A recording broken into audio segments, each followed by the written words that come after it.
Okay, so this video is just to show people the difference between having one side of a Beetle floorpan sound deadened and the other not.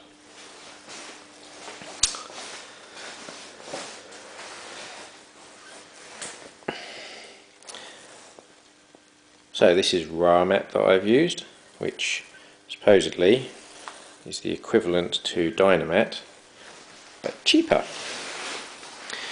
And hopefully this actually works on the camera. You can hear the difference.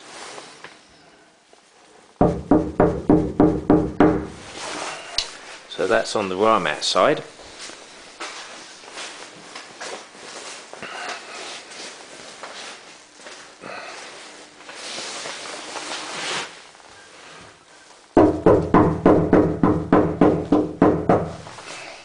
And that's on the un-RAAMmatted side. Pretty noticeable to me.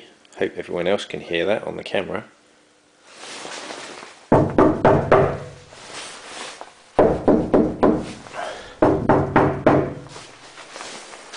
So there you go, people.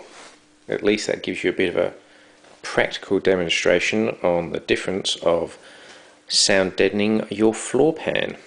Alrighty, bye.